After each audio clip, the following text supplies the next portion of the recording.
Welcome to academy of chemical and material science. सबसे पहले congratulations, finally आपका result आ चुका है और आपने अपना रिजल्ट भी देख लिया होगा। तो हम क्या करेंगे, अभी रिजल्ट के अकॉर्डिंगली कितने कट ऑफ में, कितने मार्क्स में, कहाँ हम मेडिकल सीट ले सकते हैं, इन सब के बारे में हम लोग क्या करेंगे, डिस्कस करने वाले हैं। So are you ready? Are you excited? I am ready and I am excited. So चलिए स्टार्ट करते हैं। तो देखो, सबसे पहले हम क्या करेंगे कि रिजल्ट डिक्लेयर अभी हो चुका है, उसके पहले हमने बहुत सारे मेहनत की हुई है, क्योंकि नीट हुआ, फिर उसके बाद पेपर लीक हुआ, रीनीट हुआ, फाइनली रिजल्ट आ चुका है ना। तो अभी ऑफिशियल कट ऑफ के बारे में भी डिस्कस करेंगे और मार्क्स के साथ रैंक का क्या कोरिलेशन है उसको भी डिस्कस करेंगे, स्कोर कितना डिस्ट्रीब्यूशन है, और उसके बाद सेफ स्कोर क्या है जिससे कि हमें एमबीबीएस सीट मिल सकता है उसके बारे में डिस्कस करेंगे, और स्टेट वाइज थोड़ा परफॉर्मेंस भी देखेंगे, एंड एआईक्यू एंड स्टेट कोटा, मतलब ऑल इंडिया कोटा एंड आपका स्टेट कोटा क्या है उसके बारे में भी डिस्कस करेंगे, राइट। तो सबसे पहले मैं आपको एक चीज बताना चाहता हूं, अगर आपने रिजल्ट्स नहीं देखा है तो फिर आपको क्या करना पड़ेगा, एनटीए साइट्स में जाना पड़ेगा, राइट। अभी यहाँ पर आपका एनटीए साइट से आप देख सकते हो, राइट। सो आपको जाना कहाँ पड़ेगा, neet.nta.nic.in, गूगल पे जाओ, आप इसको सर्च करो, ऑफिशियल पेज आएगा। वहां पर जाने के बाद आप अपना एप्लीकेशन नंबर डालो और डेट ऑफ बर्थ डालो, इसके बाद अपना स्कोर कार्ड डाउनलोड कर लो। मुझे लगता है आप सबने डाउनलोड कर लिया होगा। फिर भी अगर कोई स्टूडेंट इसको डाउनलोड नहीं कर पाया, क्योंकि अभी सारे स्टूडेंट्स डाउनलोड कर रहे हैं, तो फिर थोड़ा वो सॉफ्टवेयर और थोड़ा बहुत वो ट्रैफिक की वजह से थोड़ा जाम हो गया होगा, लेकिन आप ट्राई कर सकते, दोबारा हो जाएगा, खुल जाएगा। ओके, सो उसके बाद क्या करोगे, उसके बाद एप्लीकेशन डालने के बाद, एप्लीकेशन नंबर डालने के बाद, डेट ऑफ बर्थ डालने के बाद आप अपना स्कोर कार्ड डाउनलोड कर सकते हो, ठीक है जी। उसके बाद हमें एक चीज माइंड में रखना पड़ेगा कि इस बार 11 लाख से ज्यादा बच्चों ने एग्जाम क्लियर किया हुआ है, मतलब कट ऑफ से उनकी मार्क्स ज्यादा आए। इस बार रैंक 1 आपको पता है, आर्यन गुप्ता एंड हमारे बंसल जी, दोनों ने रैंक 1 निकाला है और उन्होंने 715 स्कोर किया हुआ है। ओके, और एक चीज, इंपॉर्टेंट चीज जो आपको ध्यान में रखना पड़ेगा, 113 हमारे स्टूडेंट ने 690, 720 में से 690 और उससे ज्यादा स्कोर किया हुआ है। कितने बच्चों ने? 138 बच्चों ने। ओके, और ये आपका हो गया कैटेगरी वाइज कितना कट ऑफ मार्क। अगर जनरल में हो या ईडब्ल्यूएस में हो तो आपको 213 कट ऑफ मार्क इसमें गया है। ओबीसी कैटेगरी में 177 एंड आपका एससी एसटी सारे कैटेगरी में आपका 177 कट ऑफ गया है। सब कह रहे थे इस बार थोड़ा सा कट ऑफ थोड़ा हाई चला गया, कोई बात नहीं, इट्स ओके, हम लोग इसको मैनेज कर लेंगे, राइट। ये सुनो, ओके। अब देखो क्या है, अब 715 से ऊपर अगर होगा तो उसका रैंक 1 से 10 के अंदर होगा, है ना। तो 715 से ऊपर एक प्रेडिक्टेड रैंक है, मतलब कि रैंक 1 to 10, 715 से ऊपर वाले क्या, या 715 या 715 से कोई ज्यादा मार्क रखा है तो उसका रैंक, ऑल इंडिया रैंक 1 से 10 रहेगा। और हमें पता है कि दो लोगों का ऑल इंडिया रैंक 1 है, 17-15 उन्होंने स्कोर किया है, तो ये एक प्रेडिक्टेड रैंक है, एग्जैक्ट रैंक नहीं है, ठीक है। अगर 717-14 देखेंगे, 619, 690 से 699 और उसके बाद 680 से 689, ये सारे कुछ मार्क्स की प्रेडिक्टेड रैंक है, तो ऐसे कुछ रैंक्स आएगा आपके पास, ठीक है जी। ओके, सो अगर आपने 715 देखा तो ये तो आप तो एम्स की तरफ जाओगे, है ना।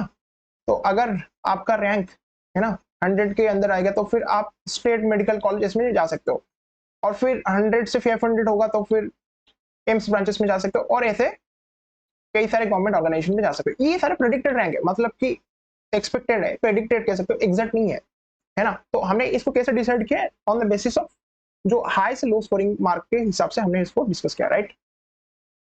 हाँ, ये आपका जो है डाटा, ये आपका पीडीएफ है, उसमें जाओगे, एनटी साइट में जाओगे तो वहां से होम पेज में जाकर उसको क्लिक करोगे तो ये आ जाएगा 19।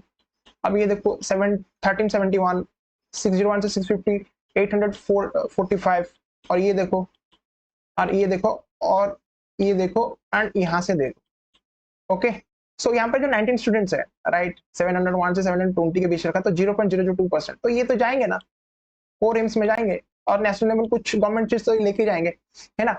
तो ये कहानी है, ये दर्शाता है कि मतलब इस साल की जो हुई है कंपटीशन हुई, इसको दर्शाता है, ठीक है जी।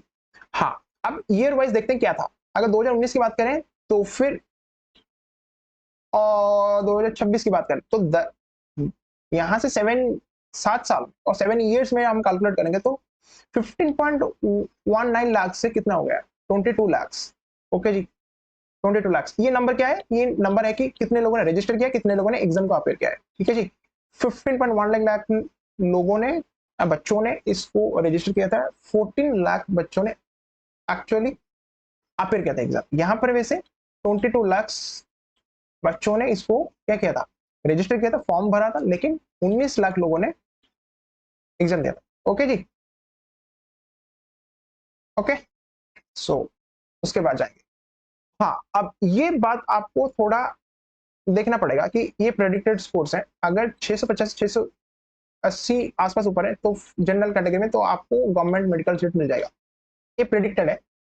वेरी कर सकता है ना। ईडब्ल्यूएस कैटेगरी में जाओगे तो 645 to 675 plus, and OBC SC ST उस हिसाब से क्या होगा 630 टू 660 प्लस, एंड ये 520 एंड ये 500 से 560, ये आपके प्रॉपर सिक्योर्ड गवर्नमेंट मेडिकल में आ जाएगा। जैसे कि आप गवर्नमेंट को छोड़ के कुछ सेमी गवर्नमेंट होते हैं, मतलब गवर्नमेंट अंडरटेकिंग होता है, कुछ प्राइवेट होता है, वहां पर भी ये सारे लागू होता है, लेकिन हम प्रॉपर गवर्नमेंट जो होगा उसके बारे में बात करते हैं। ठीक है जी।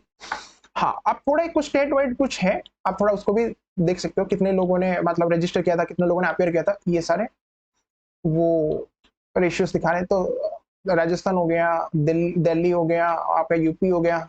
यूपी तो सबसे बड़ा स्टेट है हमारा भारत का, तो ज्यादा बच्चे तो इधर से आएंगे, है ना। लक्षद्वीप हो गया, लद्दाख हो गया।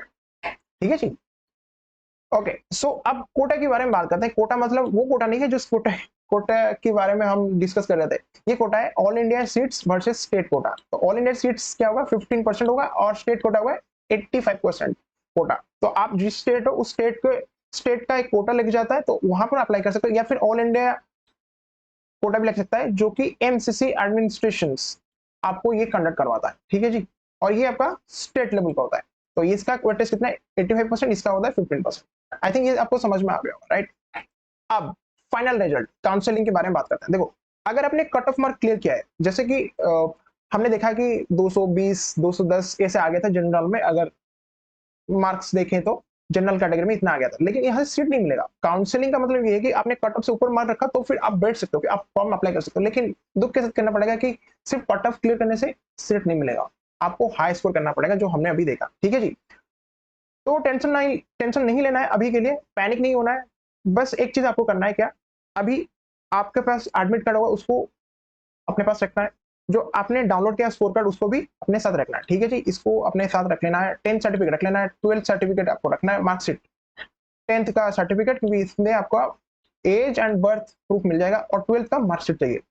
ठीक है, मार्कशीट नहीं हुआ तो 12th पास नहीं करोगे तो फिर एग्जाम के लिए एलिजिबिलिटी कैटेगरी को फेल करोगे, राइट। गवर्नमेंट आईडी प्रूफ, क्योंकि हम मान के चल रहे हैं कि आपका उम्र 18 साल से ऊपर नहीं है, क्योंकि आप 12th पास करके आए हो, इतना एज तो नहीं होगा ना आपका, तो आपके पास आधार कार्ड होगा, है ना, आजन आइडेंटिटी, राइट। और आप कैटेगरी में हो तो फिर कुछ रिजर्वेशन बेनिफिट्स मिल सकता है, और रिसेंट पासपोर्ट साइज फोटोग्राफ होना चाहिए आपके पास। क्लास 6 का होगा, 7 का होगा, उसको लेके मत जाना, नहीं तो फिर जहां पर भी जाओगे वो पूछ रहे हैं कि ये आपका रिसेंट फोटोग्राफ है। ठीक है जी, अब क्या करना है कि अगले स्टेप में क्या करना है, अभी रजिस्ट्रेशन निकल चुका है, अब काउंसलिंग के लिए तैयारी करोगे, अभी टेंशन नहीं लेना है, क्योंकि आपके माइंड में बहुत सारी चीजें होंगे, दोबारा रिपीट करें या ना करें, क्योंकि आपके पास रिजल्ट्स होगा। आपको मैंने प्रेडिक्टेड कुछ बता दिया, और ये थोड़ा वेरिएशन होगा, फ्लक्चुएशन आ सकता है, लेकिन मोटा मोटी आपको आइडिया लग चुका है कि आप गवर्नमेंट सीट की तरफ जा रहे हो या प्राइवेट की तरफ जा रहे हो। प्राइवेट में भी आप जा सकते हो, लेकिन प्राइवेट के लिए वो कभी अलग से वीडियो बनाएंगे, लेकिन ये सारे प्योर गवर्नमेंट के लिए हमने बातें की है। ठीक है, तो आप गवर्नमेंट सीट के लिए तैयारी कर रहे हो, तो फिर आपके मार्क्स और हमने जितने भी डिस्कशन किया है आपके साथ, तो आपको आइडिया लग चुका होगा कि आपको करना क्या है। ठीक है, तो अभी के लिए पैनिक नहीं होना है, बस अलर्ट रहना है कुछ भी नोटिफिकेशन के लिए, और पेशेंस रखना है। ठीक है जी, और डॉक्यूमेंट्स को आपको रेडी रखना है। ठीक है, आई होप वीडियो अच्छा लगा होगा। वीडियो अच्छा लगा हो तो दोस्तों के साथ शेयर भी इसको करो। ठीक है जी, so thank you very much for watching.